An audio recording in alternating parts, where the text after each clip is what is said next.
Welcome back to part 2 of our conversation dealing with disrespectful students. And if you haven't seen part 1 dealing with disrespectful students, you're going to want to watch that just so you have a good context of our conversation. Now, it was a few weeks ago when I told you about a situation with a student that was shouting curse words at her teachers, saying a lot of disrespectful statements. And we discovered that it was the presence of peers that was the trigger of this. That was the only consistent thing across the board. And so it turns out that it was just as we suspected. It was just as we suspected that it was the presence of peers, because I want to give you a follow-up report that I received today from the teachers that I am consulting with. They actually went to the student and told them that, you know what, we met with the behavior specialist, myself, and we talked about the situation, and this is what we think is going on. We think that when you're around your peers in a large group setting, that's when a lot of these disrespectful statements that you make, these inappropriate statements, come out. And they said that she looked at them and her facial expression was like, oh my goodness, number one, how did you know this? Because she actually was aware of this. But number two, she felt like, you know what, these teachers really care. And so they told me that she was very receptive to what they had to say. And so not only did they identify the trigger and let her know that they knew what the trigger was, but they let her know that, look, we want to give you some coping strategies, some things that you can do. What she said was that she just couldn't control it, this student. Just can't control how upset I get when my peers do this, or I think that they're thinking that. So if you watched part 1 of dealing with disrespectful students, you know I discussed that more in depth. However, what has been happening is that they've given her some coping strategies that she can use. They've given her some options where she can take a break when she becomes upset. And what she's been doing is they've designated 2 locations where she can go take a break and just take a breather. And so they said that she's actually been utilizing this. So she's in a place where she's sophisticated enough where she actually has said that I need to take a break. And she's gone to these designated spots and she's taken a break. So they said that they've seen progress, but they want to continue to see progress.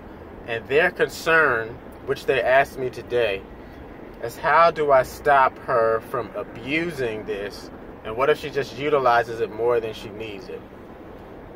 Well, this is where social skill training comes into play. Because once you establish trust with a student, and they utilize the coping skill that you're giving them, especially if they're trying to gain escape, what you can do now is you can start introducing social skills instruction when they pull away and they're taking a break. And what you can do is give them a process whereby they can process the event that just took place, so they can bring some sort of resolution, develop some sort of action plan, pinpoint where the feelings are coming from, so that that moment of frustration can actually be a learning opportunity for them. So we discussed ways in which to do this, and the teachers are doing a very good job with moving this student along.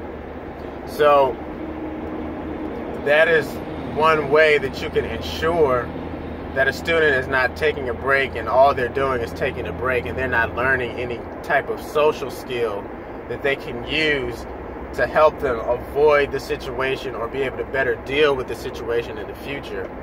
You want to provide them a coping skill, but you also want to provide them with a social skill so that they're better equipped in the future to deal with that situation. And if you want to learn more in depth about the 6 primary social skills that a student needs to develop, you can of course visit defiance2compliance.com, where we have the 6 primary social skills. And social is actually an acronym. S is social scripts. O is obtaining goals. C is coping skills. I is initiating skills. A is adaptive skills. L is language skills. We have a program we can actually assess where your student is, what's the primary social skill of concern that you should work with first, how to utilize a scientific teaching strategy to teach that social skill, and how to monitor their use of that skill and reinforce them using the skill. So it's a very beneficial program, and so I would encourage you to look into that if you have a student who really needs to utilize that. So that's been part 2 of dealing with disrespectful students, because many times disrespect is rooted in social skill deficits that the student has. So I hope you keep that in mind. I hope you found this video of value and you can use this in your encounters with your students as you seek to build them up. So I hope you have a great day. Take care. Visit us at Defiance and Compliance, and I'll see you next time.